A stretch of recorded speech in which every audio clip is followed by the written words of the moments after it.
Yo, today is November 18, 2022. Welcome to Simply Bitcoin Live. We're your number one source for the peaceful Bitcoin revolution. We cover breaking news, culture, memetic warfare. We'll be your guide through the separation of money and state. And that's exactly what we're living through nowadays. Anyways, more SBF drama. This is probably the last time we're going to cover this because this is just ridiculous at this point. Article by the New York Post. Literally, it looks like the Bahamian government asked SBF to hack his own exchange to transfer some of those assets into the Bahamian government's custody. There's also, he also got interviewed by Vox and, through Twitter DM, and just looking at some of these replies, man, this guy is not all right in the head, dude. Just not cool. We're also going to talk about Jack Dorsey and he's creating a hardware wallet. More news dropped on where that hardware wallet is going to be manufactured. And it's really interesting on the logic of how they're, or the strategy and how they're developing this. It looks like they just want to make self-custody easy for everybody. And that's a very big challenge, you know, especially if you've been in the fiat matrix for most of your life.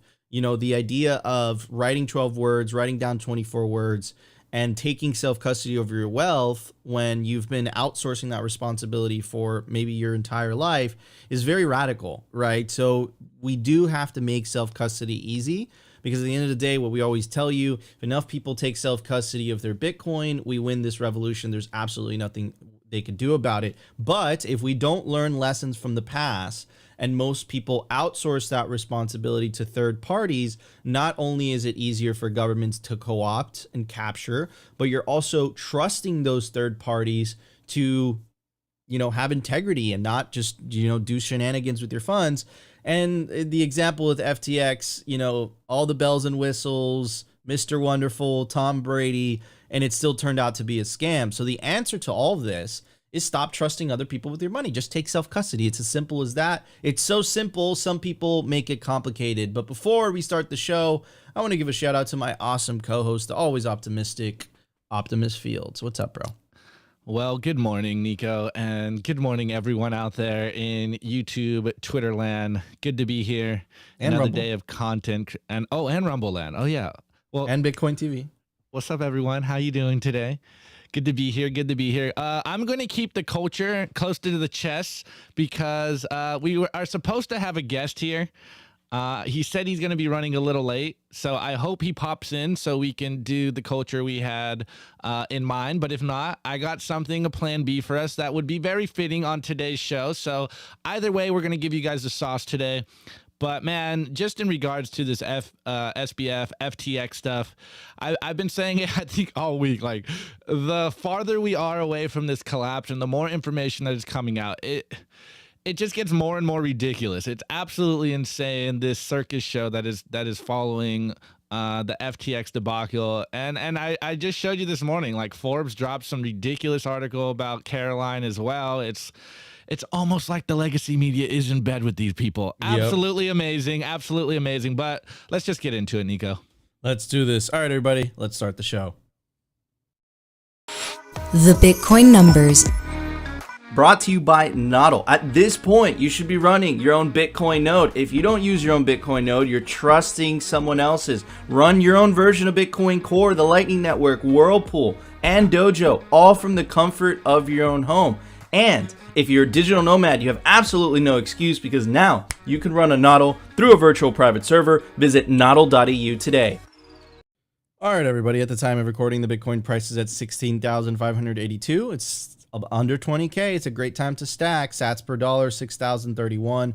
Block height, 763,736. Reachable Bitcoin nodes were at 14,951. Blocks to the halvening, 76,264. Halving estimate April 22nd, 2024. Total Lightning Network capacity, we're at 5,135. Capacity value, 85 million US dollars. Realized monetary inflation, Bitcoin continues to take fiat currencies to absolute school. We're at 1.77%. And market capitalization, $318 billion. Now, there is good news. I can't emphasize this enough. This week was historic in the battle or the information war or just the self-custody problem in the first place. It looks like enough people got spooked, whether that was Gemini going down momentarily, their earn program shutting down, FTX collapsing, Celsius collapsing. It looks like enough people burnt their finger on the stove and said, enough is enough. I don't trust these third parties anymore. I'm going to take self-custody. And it looks like that's exactly what's happening. And I have some data to back up that claim. Let's check out Glassnode, right? And the amount of Bitcoin that is held on exchanges is literally taking a nosedive. It looks like people are finally taking self-custody, right? It's the orange line, and it is back to the August 18th, 2018 level. That is great, man. This is good news, dude. This is really, really good news. Also good news as well. And this looks like it's going parabolic, right? The Bitcoin addresses with 0.1 Bitcoin or more. Look at that. Literally, it looks like a shit coin. It's literally a line going all the way, just straight up. And that's amazing. That could also be people taking self-custody. Let's check out addresses with 1 Bitcoin. New whole coiners, one Bitcoin whole coiners being minted. It looks like the addresses of whole coiners is almost at 1 million. It's sitting at 933,000. And let's check out some more numbers. Addresses with 10 Bitcoin or more, right? These are more wealthier individuals. It looks like it's being static, but the smaller guys, man, I love that. That makes me extremely positive, especially addresses with 0.1 Bitcoin or more. These guys, man, look at that. That makes me really, really, really, really happy. Also, addresses with 100 Bitcoin or more, you have a lot wealthier individuals, continues to remain static. So it looks like it's only really the smaller guys, right? And then, of course, these are exchange addresses, you could say, or you can even say that the whales, man, addresses with 10K Bitcoin or more. Holy crap, dude. It looks like the whales are buying the dip, right? So it's really the smaller guys and the whales, but everybody in the middle, the 10 to 100 Bitcoin, those guys are just, I don't know what's going on over there. Anyway, some original thought. I said the silver lining in all this is that the FTX blowup has been one of the best motivators I've ever seen for individuals to finally take self-custody of their Bitcoin. And that's absolutely right. And here's some information from Google Trends, right? Check this out. I searched how to buy Bitcoin and how to buy crypto, right? Take a look at that. How to buy Bitcoin is it's a lot parabolic, and how to buy crypto is literally sinking like a shit coin.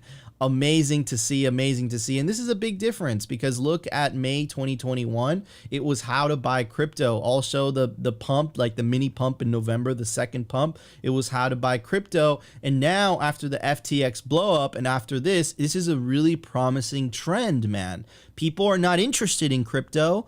Based on Google Trend Analytics, people are interested in Bitcoin. This is very promising. Now, what sucks is it needed to be an exchange that blew up in order for these lessons to be learned, and a lot of people got wrecked in the first place. But the good news is that people are learning Bitcoin, not crypto, and people are also learning not your keys, not your corn, right? So there is some positive news at the end.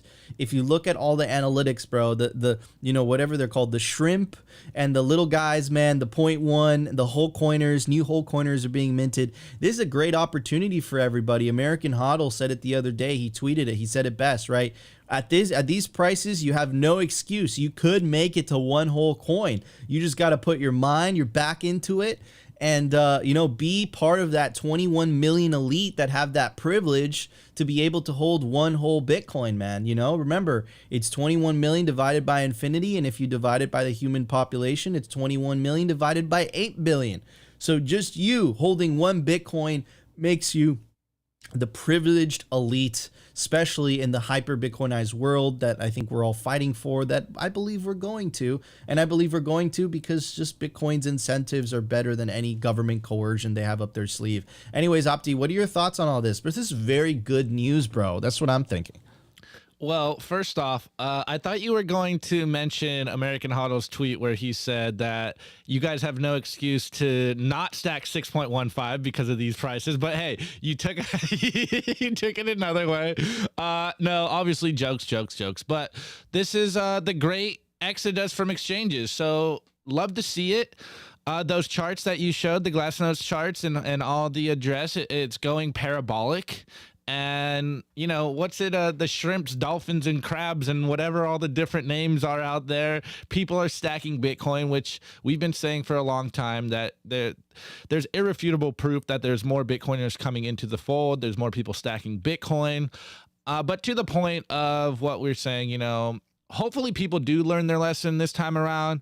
But I think that, you know, we're only going to learn our lesson until we don't, and we recreate this again next cycle. Because I mean, I remember when I came in, the big lesson was MT Gox, and you know, they had a bank run. Basically, they went insolvent as well, and it seems like people are forgetting those lessons from the past.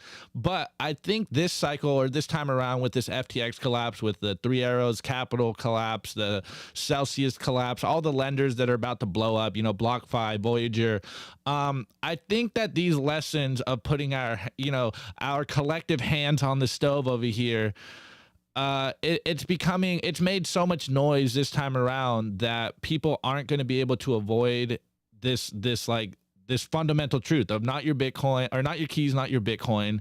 And seeing the Google trend numbers go up, though, like, that's going parabolic. So maybe I'm wrong. Maybe people are waking up to the Bitcoin only message and realizing that crypto is a scam, and that you just need to buy Bitcoin, put it in the cold storage, save your Bitcoin, and avoid these lending platforms. Like I've talked to a few Bitcoiners, and you know, relatively new Bitcoiners, and they got themselves wrecked on these lending platforms, having their Bitcoin on exchanges.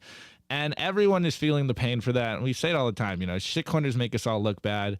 And we just feel bad for people out there that are getting wrecked. And, you know, we don't want to kick a horse while it's down. But obviously the metrics are showing that people are waking up to what we've been trying to say for a long time, is take your Bitcoin off exchanges. Exchanges are not wallets.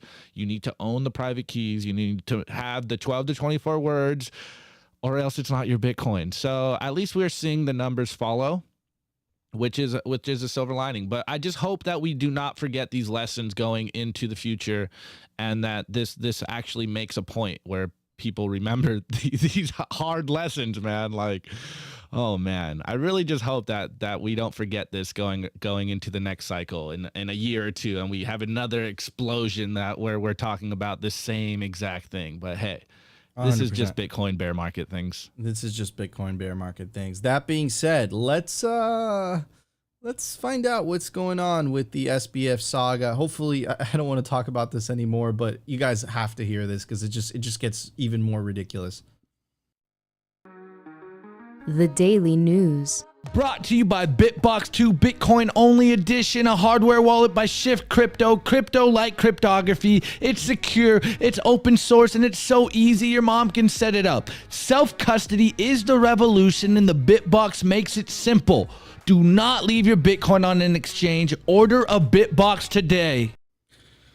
All right, guys, check this out. This article from November 17, 2022, the New York Post. So it is a reputable source, okay? Sam Bankman-Fried was ordered by Bahamian government to hack FTX after bankruptcy. FTX tells court.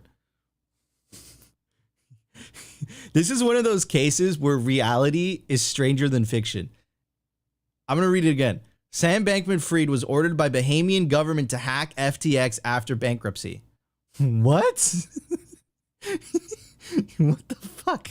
Okay. FTX new boss accused disgraced CEO Sam Bankman-Fried of hacking into the company while in custody of the Bahamian government to obtain digital assets belonging to FTX after it had filed for bankruptcy, according to bombshell lawsuit filed Thursday. John J. Ray, an insolvency expert who steered energy firm Enron. Okay. When the guy who's responsible with dealing with the whole Enron debacle is saying this, maybe perhaps we should pay attention. Though its infamous $23 billion bankruptcy following a massive accounting scandal alleged the unauthorized access transferred FTX assets into accounts outside the control of management, according to the Wall Street Journal. The Bahamian government is responsible for directing unauthorized access to the debtors' systems for the purpose of obtaining digital assets of the debtors, FTX lawyers said in the filing in the District of Delaware Bankruptcy Court Thursday. The filing also alleged Mr. Bankman-Fried FTX co-founder Gary Wang stated in record and verified text that Bahamian regulators instructed that certain post-petition transfers of debtor assets be made by Mr. Wang and Mr. Bankman-Fried, and that such assets were custodied on Fireblocks under control of the Bahamian government. Last Thursday, the Securities Commission of the Bahamas said on November 12th, it took action to transfer all digital assets of the FTX digital markets to a digital wallet owned by the commission, Reuters reported. Quote, urgent interim regulatory action was necessary to protect the interests of clients and creditors of the FDM, the commission said in a statement. Bankman-Fried resigned as CEO and FTX filed for bankruptcy on November 11th after his crypto empire valued at more than $30 billion imploded. The 30-year-old, who has been holed up in his $40 million penthouse in the tax-friendly haven of the Bahamas since its downfall, could not be reached. Of course not. On Wednesday, liquidators for FDM asked Manhattan Court to recognize its bankruptcy in the Bahamas, saying they reject the validity of the cryptocurrencies exchange U.S. bankruptcy proceedings. Looks like the Bahamas wants to keep those bags.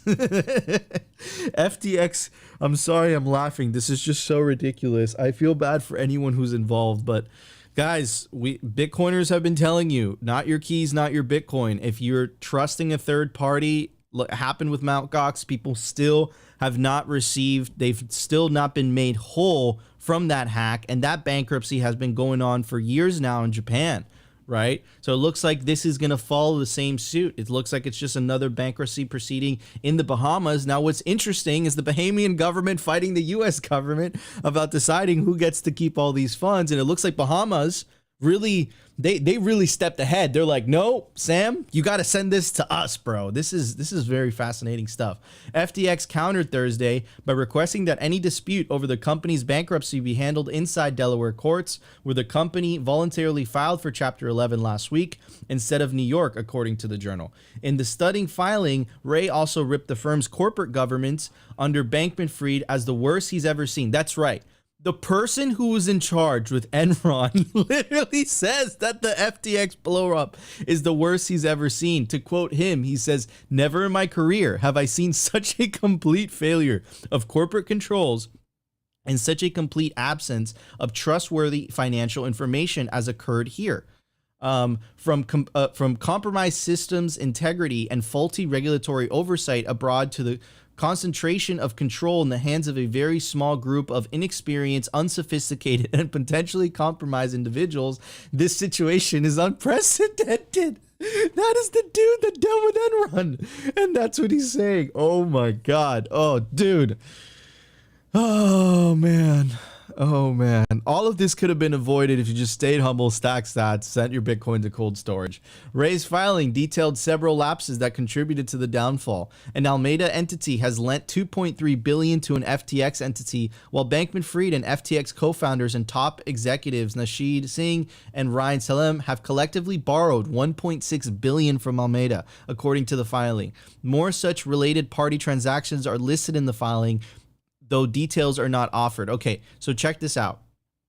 They took $1.6 billion of people's funds.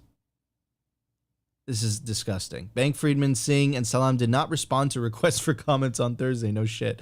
FTX funds were also used to buy homes and other personal items for employees and advisors, Ray wrote. Some of these money transfers were not documented as company loans, while the homes were registered under the names of the employees. Proper checks and balances were absent, according to the filing. Employees submitted payment requests through an online chat platform, and supervisors approved them with personalized emojis. The filing states Bankman-Fried often communicated through applications that were set to auto-delete after a short period of time and encouraged employees to do the same. Most of the financial statements Ray reviewed were not audited. He said he harbored substantial concerns for statements he found that were audited because they relied on Prager Metis, an accounting firm operating in the virtual world in metaverse platform Decentraland. This is real. I'm not lying. This is from the New York Post. This reality is stranger than fiction. But hold on, it gets worse. Bear with me. Ray also wrote that Bankman-Fried had made erratic and misleading payments and public statements, citing an exchange with a reporter on Twitter. Bankman-Fried was defiant in the wild interview with Vox on Tuesday, telling a reporter that filing for bankruptcy was his biggest single fuck-up and stating, "Fuck regulators." Ray declared last week that FTX was cooperating with both law enforcement and regulatory officials and making an effort to recover assets. Bankman-Fried was part of a closely knit group of 10 roommates who led FTX Alameda from a penthouse in the Bahamas. The roommates were said to be romantically linked, sparking online gossip that they were all members of a polycule, a network of polygamous relations. What is going on? Oh man, fucking shit coins, dude. Holy shit. Okay, the bankruptcy marked. I'm sorry I'm laughing, guys. This is just, you don't get to read this every day, okay? This is insane. The bankruptcy marked a stunning fall for FTX, which was valued at $32 billion as recently as last January, and for Bankman-Fried, who had tried to portray himself as the face of a burgeoning cryptocurrency movement. Bankman-Fried and his associates face mounting legal and regulatory pressures following revelations that FTX secretly shifted $10 billion in client funds to prop up Alameda. At least $1 billion of those funds is still missing. Dude, it is so bad. All right, some of the best parts are always the comments. This is Nancy Savage commenting on the New York Post. She says, "This guy's worse than Bernie Madoff, since it affects all types of investments and transfers of electronic funds, not to mention he additionally compromised people's bank accounts and identities. He fooled his employees into keeping their salaries in the exchange. It's akin to a bank pulling the plug, directly accessing your money, which is the worst thing imaginable." Oh man, and then there's just some political comments. I want to really go over the Vox interview because it's just ridiculous. It's titled "Sam Bankman-Fried Tries to Explain Himself." Shout out to Vox because they did it, and they did the interview over Twitter DM. I don't have time to go over all of it, but it is pretty entertaining. So the reporter asks, "You said a lot of stuff about how you wanted to make regulations, just good ones. Was that pretty much just PR too?" Says there's no one really out there making sure good things happen and bad things don't. Keep in mind, SBF, and we played that video with Eric Voorhees, was advocating for KYC Bitcoin and crypto transactions. And when Eric Voorhees cornered him and said, "So would you want that for email?" he didn't have a good answer to that. Now we know, because he was trying to get in bed with regulators so that he wouldn't get in trouble. He's trying to build a regulatory moat, but this guy was the biggest fraud of them all. Usually there's only one toggle: do more or do less. Just PR. That's right. It was just PR. He says, quote, "Fuck regulators. They make everything worse. They don't protect customers at all. And do you, bro?" The reporter says, "Does seem like some kind of consumer protection would be good though. Like maybe regulators can't deliver, but sure does look like customers lose their shirts a bunch. Agreed on both. It would be good, but regulators can't do it. And you couldn't do it, and CZ sure isn't doing it, so who? They can't actually distinguish between good and bad. Just do more businesses versus do less business, and put up more moats versus put up fewer moats. No one will. But do you want to know the truth? No one's doing it in the rest of finance either." Ooh. Or for that matter, other areas that are regulated. The FDA isn't helping. The giant crackdown on big tech has no point or goal or philosophy behind it. Office of Foreign Asset Control is slowly undermining U.S. interests globally and is the single biggest threat to the U.S. being a superpower. ESG has been perverted beyond recognition. Dude, this is we have the link. We always put our sources down below, but Opti, are you as entertained as I am, bro? Like, what the giant sex parties in this penthouse? Guy steals everybody's money, billions of dollars missing, does an interview via Twitter DM. Just like, bro, like, oh my God, dude. Oh my God. I just can't wait for the Netflix special. This is going to be a lit Netflix special. It's going to be so dope. Who do you think is going to play? Who do you think is going to play Sam? Jonah Hill. Do you think Yellow will make an appearance? Maybe he should. He definitely should. But back. Believing. Huddle to that feeling. Where is Yellow? I don't He's know. everywhere. I have no idea. Yellow, peace treaty. I know we left you in the car yesterday, but you survived. Anyways, back to the signal here. The fact that the new CEO of FTX is the old CEO for Enron or whatever, the dude doing damage control now, and he says this is the most what's the worst he's ever seen. Like, that's absolutely amazing. I think that's kind of further testament to the idea that we've been telling you guys, that the lesson that people are learning with this FTX debacle will not be forgotten, especially when they're going to do a really awesome Netflix special soon about this. But what was the Bahamian government asking SBF to hack FTX? In my opinion, putting my tinfoil hat on, they just pretty much asked him to access the back door that we all know he programmed in there. So, it is what it is. Probably wasn't too hard. Probably did it in a few minutes. But man, like I said in the beginning, and I think I've said this all week, the further we are away from the collapse and the more information we get coming out of this FTX stuff, this SBF saga, it gets crazier and crazier. Like, it's absolutely insane, the degeneracy that they were able to maintain for 2 to 3 years, and using customers' funds to ball out. It's just right down the shitcoin path. Like, we've seen this before by other shitcoiners. The only difference here is that they got exposed and their card got pulled. So, and also, did it say find an accountant in the virtual shitcoin land decentralized? Like, what? Like, what? Look, dude, you can't make this stuff up. It is insane, absolutely insane. And then, that whole like regulatory quip that he said, like, we say it all the time, the regulatory moat that the financial legacy system has built around itself to insulate itself from competition. I think it's not only being exposed, but the fact that SBF knows publicly that this was all PR. It just shows you what kind of character this guy has. And I saw it this morning on Reuters. They said that they spent like $2 billion on basically acquiring acquisitions for regulatory purpose. So they were just buying companies so that it looked like they were the most regulated exchange. And again, to me, this is just like proof of stake, legacy system type action, where it's like, you have enough money, let me just co-opt these people, buy them out, and just try to kick the can down the road further so that we don't get caught doing our stuff. But man, this is just, it's such a crazy saga, this SBF stuff. Dude, I don't know if you can just call him straight psychopath, but it's just fucking crazy. It's just crazy. There is no response. Like, the response is dude, like this is nuts. Like, bruh, exactly. I got the response for you right here. Bruh. Yeah, exactly. Because this is just so ridiculous. This is just beyond, like, bro, it's beyond comprehension, man. Like, I don't understand it. Oh man. All right. It's time for the culture. Let's do it. Let's hit it. I'm excited.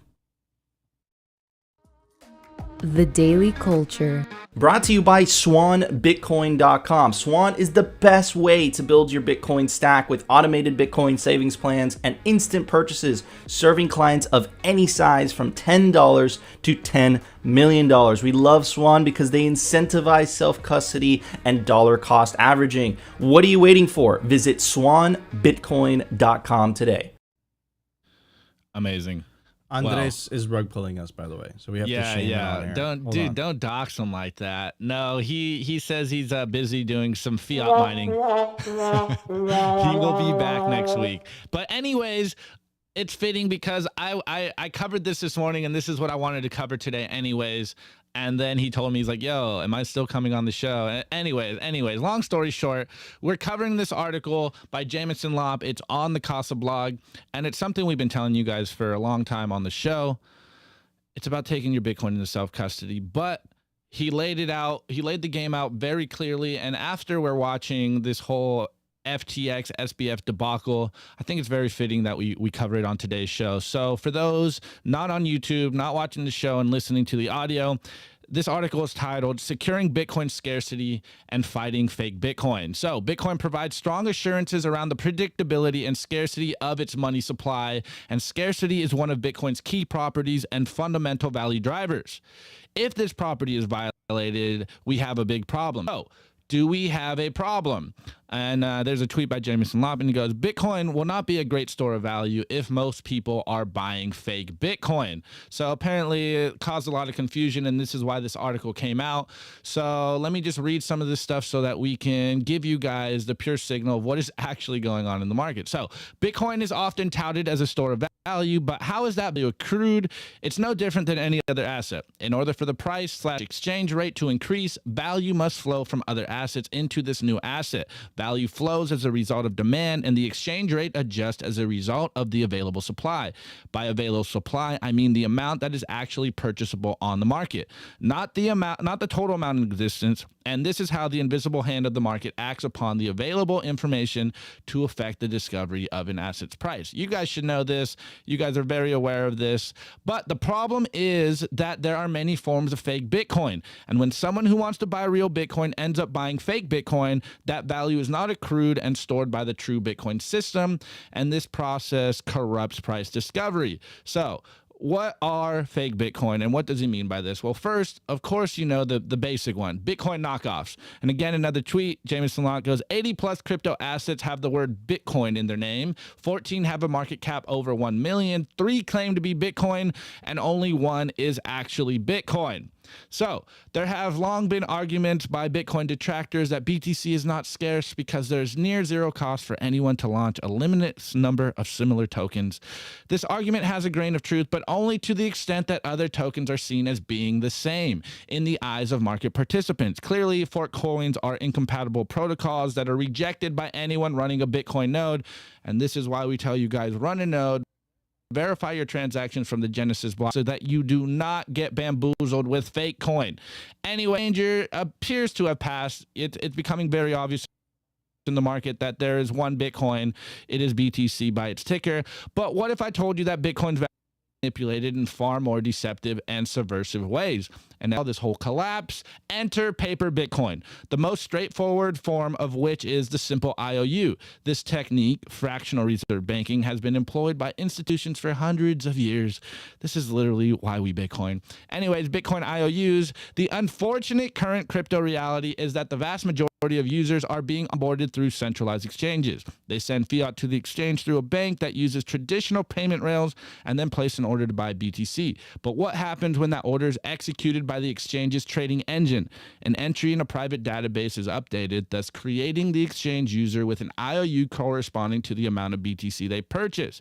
And this IOU has none of the properties of Bitcoin. It's merely a financial instrument that gives the IOU owner exposure to the BTC price. And even the proof of reserves doesn't really mean anything, as we've been clowning on it all week. So are you starting to see the problem? Since you can't verify a company's balance sheet, you can't be sure that your IOU is redeemable for the asset it represents. And this isn't a problem until it is, as we see with exchanges blowing up. And history is rife with catastrophic revelations that exchanges were operating with fractional. And here are some of the highlights, and I'm not going to cover them all, just the big ones. We have MT Gox with 650,000 Bitcoin loss. We have Bitfinex with 120,000 Bitcoin loss. We have Celsius with 105,000 Bitcoin loss. And now recently we have BlockFi with something around 30,000 Bitcoin loss, Voyager with 10,000 Bitcoin loss, and FTX with 70,000 Bitcoin loss. And if you add this whole list up, and I have the receipts in the YouTube so you guys can read it later and do the math for yourself. Don't trust, verify. That's over 1 million BTC. And this is just some of the large losses. And out of the current total supply of 19 million Bitcoin, that's 5%, which is non-trivial. And this is just what we know of. And who knows how many other unknown, unbacked IOUs are floating around out there. So if you're a fan of Bitcoin, then you probably aren't a fan of fractional reserve banking. This is why we do. So the point being, why there's no central authority that can manipulate the supply of real Bitcoin, these independent Bitcoin banks can absolutely manipulate the amount of Bitcoin IOUs that are for sale on the market. Even more unscrupulous forms of market manipulation manipulations, and some techniques have been performed in commodities markets for decades. Other techniques were even employed in the credit derivatives market, which was the great financial crisis of 2008. And what he's talking about is derivatives, futures, and options contracts. So the history of the precious metals markets and their manipulation by Wall Street trading firms is fascinating, and Gold Bugs will tell you all about it. I'm not going to get into the whole story. This is why you got to read it. But the main point is spoofing or placing and then canceling orders before they were executed, and thus creating artificial demand or supply and thus false prices. And this interferes with the delivery of the physical asset. And yet, the most egregious method of manipulation is right in plain sight. And this is the very structure of contemporary commodity markets, where prices are established by trading vast quantities of fractionally backed credits, be it in the form of unallocated positions that are gold or silver in name only, or in the form of futures that don't have any connection with the CME approved precious metals vaults and warehouses. So futures and options contracts are generally used as components of sophisticated hedging strategies, and most contracts do not result in the physical delivery because the entities trading them don't want to deal with the hassle. They only care about the financial exposure. And since delivery of the asset is extremely rare, the paper market's price is subject to heavy and frequent manipulation. And thus, by siphoning off demand for the real physical assets and channeling it into unbacked or fractionally banked credits and futures, the central bankers, the Bitcoin exchanges, and their counterparts have done an amazing job in creating an entire market structure of future trading that is unconnected to actual physical assets. This siphons demand away from the physical assets and creates a system of price discovery that has nothing to do with the supply and demand for the physical asset. So are we seeing this in the Bitcoin market? Well, LOP shows us that at any given time, there's about $10 billion in futures being traded across crypto exchanges. And CME Bitcoin futures has about 1.5 billion in cash settled contracts with futures. So we are definitely seeing this, and it may not be a concern yet, but it looks like these paper contract markets are still less than 10% the size of the Bitcoin market cap, and it seems the level of manipulation we've seen in previous metals markets has yet to occur in Bitcoin, but it's worth keeping an eye on because the potential is there. So this is why I had to cover this today, guys. I know I had to read it. We had to cover the sauce here because the main point here is the solution is take your Bitcoin into self-custody. So while we can't stop exchanges from issuing IOUs, we can't stop financial firms from offering complex paper Bitcoin contracts, we can limit the magnitude of these activities by taking your Bitcoin into self-custody. We tell you this consistently, but hard money punishes those who build financial services on foundations of fictional reserves. And we are seeing this play out in real time. We've seen it play out in the past in real time. So the point being, exchanges efficient reserves in order to withstand panics and avoid collapse. And by creating a culture that extols the virtues of self-custody, we minimize the balances held by exchanges and thus minimize the systemic risks they pose to Bitcoin scarcity. The smaller the balances held by exchanges, the fewer IOUs they can even risk issuing. Your keys, one Bitcoin equals one Bitcoin. Their keys, one Bitcoin equals 0 Bitcoin. It is not your Bitcoin when you give it away. Oh my God. And what about lending? Don't support anything that rehypothecates your Bitcoin. Honestly, I wouldn't recommend giving your Bitcoin to anyone because it's quite clear from this crypto credit crisis of 2022 that rehypothecation makes it very easy to lose track of just how much risk you are doing to your funds that are exposed. And this is easier done if you guys just take your Bitcoin into self-custody. Satoshi gave us the gift of sound money, and it's up to us to ensure that those who offer services built on top of it are still playing by the rules. Guys, this is why we tell you every single day, not your keys, not your Bitcoin. Take Bitcoin into self-custody, verify your Bitcoin by your nodes, and stop outsourcing your trust. This is the fundamental revolution, guys. Remember, I think I reference the white paper all the time because it's in the abstract. It's in the first introduction. The legacy system is built on trust that has been abused, and we are taking that back by verifying our Bitcoin, by taking Bitcoin into self-custody. And this is the revolution, guys. This is how you stop all this madness. You just take your Bitcoin into self-custody. It's a very simple solution. I know people try to complicate things. We overcomplicate things because we're human, but literally you just need to write down 12 to 24 words to a wallet that you control and verify your transactions for yourself. Stop trusting people, take back your money, and you can take back your life. Anyways, Nico, we had to cover the sauce because it's fitting. I'm almost glad that Andres didn't come today, because today's show is like a fitting example of what we were talking about. We explained it in the numbers. We are seeing the exodus from exchanges, Bitcoin's leaving exchanges, and the meme of the great exodus. We covered the debacle and the degeneracy of the FTX collapse and how crazy it's becoming, and the fact that it's all Fugazi. And now you know the exact solution and the fix to all this, which is, we tell you guys all the time, but we bring the receipts. It's just put Bitcoin into cold storage, into a wallet that you control. Take Bitcoin into self-custody. Explain to people the tools that they need to do. Explain to the people how important 12 to 24 words is. And we can hopefully minimize this the next time this comes around. But hey, we shall see in a few years if people forget this lesson or not. Dude, I mean, look, I think Lop said it perfectly. That was a great find. There's a great article by Lop. Lop is Chief Technology Officer at Casa. They make multi-sig easy. So he definitely knows what he's talking about. And it's just this idea that we've been just kind of like hammer into your guys' head, right? Not your keys, not your Bitcoin. Learn to take self-custody. In fact, if you're not running your own node, you're trusting someone else's node. Minimize that trust, man. Minimize that trust. I fundamentally believe the world would be a much better place if just people held their own keys.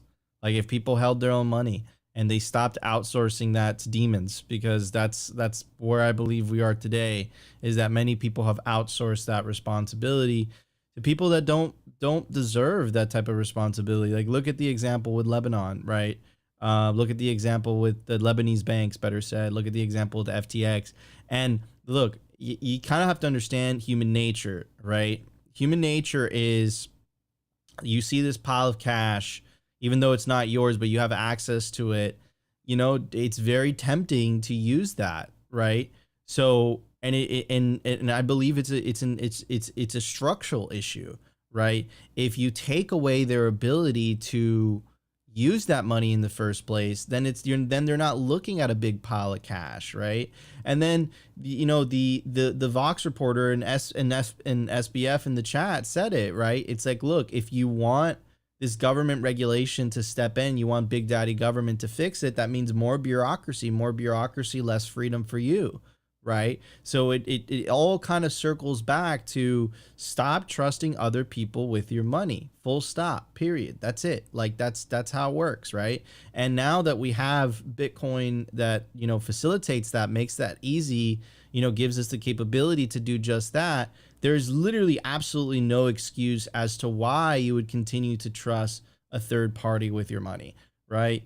Learn how to take self-custody and, help your family members, help your parents, bro. If they're not if they don't have the technical know-how, be that Uncle Jim. Set them up on self-custody, set them up on a wallet that they could see. And, when they want to interact with them, be that family member that's there, be that 1-800 number rather than them 1-800ing a bank, right? Like be that support line, be there. This is how you push the revolution. Obviously, clearly you want people to learn how to do it, but some people are just, they're not technologically inclined. They just don't want to put in the work. But that's an individual question. Are you really going to allow your family member to get scammed by SBF because you didn't want to take it upon yourself? That's also a question that you have to ask, man. And also it makes me really bullish about Fedimints, man, because Fedimints is, from Odell's explanation when he came on the show, it's like the proton mail of self-custody, right? Like you, the complexity is all behind the hood. Like Fedimints, from my understanding, if you lose your password, you can get it recovered, right? So like, if you lose your access to your Bitcoin, you can get the people to to help you recover. But at the end of the day, you know, it's still not as good as self-custody. The best situation here is you having complete control over your private keys. No one else has access to them. That's the ideal situation, you know. Unfortunately, some people are they're just not inclined to do that. But that's where family members come in. That's where very trusted acquaintances come in. And I think Fedimints potentially might solve this problem as well. But anything is better than leaving your corn on exchanges and empowering them with your corn, right? You empower them because they're holding all of that wealth, and you're trusting them not to speculate with it, not to, you know, cut any corners. And why are you putting trust in someone when that trust is no longer required? But that requires you to learn how to take self-custody of your corn. But anyways, hold on, Nico. Before we get to the meme review, someone commented on our space, and maybe we should just TLDR them. They said, "What do you mean by taking self-custody? You mean cold wallet?" So yeah. So why don't you, Beauty on, shout out Opti? Why don't you shill them the wallets? It's very simple, guys. What we mean by taking Bitcoin into self-custody, it just means that you have a Bitcoin wallet, whether it's on a desktop like Bitcoin Core, Sparrow, Spectre, or a hardware wallet like Cold Card, Seed Signer, or one of our sponsors, Bitbox, or just take Bitcoin into a mobile wallet like Pine, Breeze, Moon, Wallet of Satoshi, Blue Wallet, Phoenix Wallet, and if you're more inclined, you know, there's Zeus and Zap, and this is all we mean. You basically just want to be the sole owner of the 12 to 24 words that controls your Bitcoin, and you do not want someone else to be able to move that Bitcoin without your approval, which means take Bitcoin into self-custody. It really just means taking Bitcoin off exchanges and putting them into a wallet that you control. And I know I had this conversation with my mom, Nico, and we'll move on to the meme review. And we talk about these memes all the time, but still sometimes people don't understand exactly what we're talking about. So thank you for the question. I don't know if we're getting trolled, but I really love the fact that we could actually elaborate on it. It's self-custody really just means taking Bitcoin into a wallet that you control. And I named some, right, that we like. There's other ones, but those are the ones that we like to use. Those are the ones that we use personally. Oh, Nico's a huge fan of Electrum. So there's a bunch of good stuff out there, guys, but definitely lead people to these tools. Anyways, let's move on. Hell yeah. That was beautiful. And Beauty On's going to be happy with us. Anyways, let's get to the meme review. Let's do it. The Daily Meme Review. Brought to you by Kaboomracks. I get this question all the time. Nico, where should I buy Bitcoin miners? The answer is Kaboomracks. It's the best place to buy Bitcoin miners. That's where you're going to find the best deals and the best prices. Start your mining utopia today. To check out their racks, you got to go to t.me/Kaboomracks. Join their Telegram group and start your mining journey today. Kaboomracks. Kaboom racks. Kaboom. All right, guys, you already know this is the meme review. Tweets are the bullets and memes are the artillery in this information war. You guys are the frontline soldiers. Continue to spread that Bitcoin signal. Continue to get the calls of action. Continue to push the truth so that the normies out there understand what's going on. And of course, drop your meme review score in the chat once we're done so that we can review your score on the show. Anyways, this first one, it's a play on the one that we did yesterday. I really like this this format. Shouts out Corn DeLorean, and he goes, withdraw your Bitcoin from exchanges. And we got a weathered, a broken NPC, and he goes, stop giving me your toughest battles. And then we got the Chad Jesus. He goes, it's literally just 12 words, my guy. It's 12 words. It couldn't be that much simpler. If I can do it, you can do it. Anyways, again, we're doing a little victory lap on Twitter, so you love to see it. This is an old meme, and this is Spirit of Nakadai, and he goes, damn, does it feel good to be vindicated? And we got a Pepe Pope or Pepe Monk, I don't even know what you'd call him. He goes, mean Bitcoin maxis, and we got the Rex shitcoiners. And he goes, everything other than Bitcoin is a scam, guys. This is a message that apparently even Google Trends is learning for itself. There's Bitcoin and there's shitcoin. And then shouts out to our boy RD Bitcoin, RDBTC on Twitter. And he goes, if you don't withdraw from the exchange, you may as well not bother, to be honest. Bitcoin, not your keys, not your coin. And we got, I don't know what cartoon this is, but he's got a paper and he goes, paper Bitcoin. Whoa, this is worthless. Guys, if you do not self-custody your Bitcoin, if you do not take Bitcoin into a wallet that you control, you might as well not even own Bitcoin. It's you actually don't own Bitcoin, in my opinion.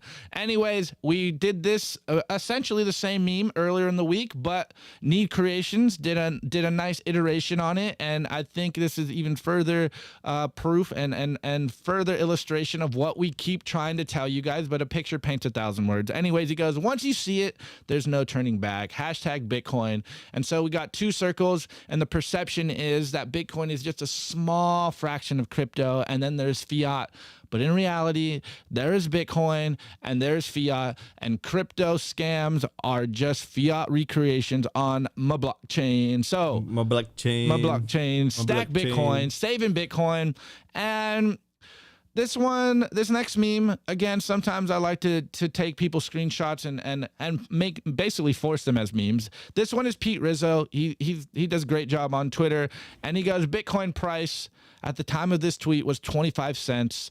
And I know you guys are hearing this right now. I know this FTX stuff is bringing these old FUD lines back in the news. And we got this guy, check the date, November 19th, 2010. For 1 Bitcoin, you too can be a part of a Ponzi scheme.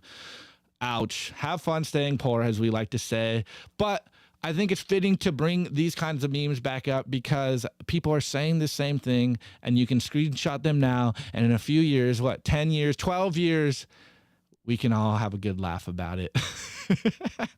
This next one is Bitcoin Mag EDU on Twitter, and it goes, Dear Bitcoin detractors, technology advances whether you like it or not. We go from the candle to the light bulb, from the horse to the car, from the newspaper in print to the laptop, and from fiat money to Bitcoin.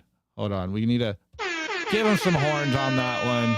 And again, this is another Bitcoin Mag. I know for you guys out there, you might not like this. You may not agree that this is a meme, but we got Bitcoin Magazine. They have a screenshot, and it says, Drake holds his own Bitcoin keys. Do you? And there's a screenshot here, apparently, of Drake's Instagram with a diamond-studded ledger, and it says, waiting on you, Bitcoin. And I brought this one on today. Not only is about taking Bitcoin into self-custody, but also just a testament to the idea that we've been saying for a while, Bitcoin hitting the mainstream. And this is, say what you want about celebrity endorsements and all this stuff, but you can see in real time that Bitcoin is infiltrating popular culture, and it's only a matter of time until everyone becomes a Bitcoiner. So continue to push the message, continue to meme, continue to get those calls of action, continue to tell people to stay humble, stack sats, provide the value, and save in Bitcoin and take that Bitcoin into self-custody. So It's just beautiful to see that, hey, man, say what you want about Drake, but he got bars and he's got a big audience. And he's stacking Bitcoin on a hardware wallet, so you should too. Anyways, I am continuing to double down on these specific Bitcoin trading cards. And today we have Bitcoin the Halving. That one's nice. Kind of litty.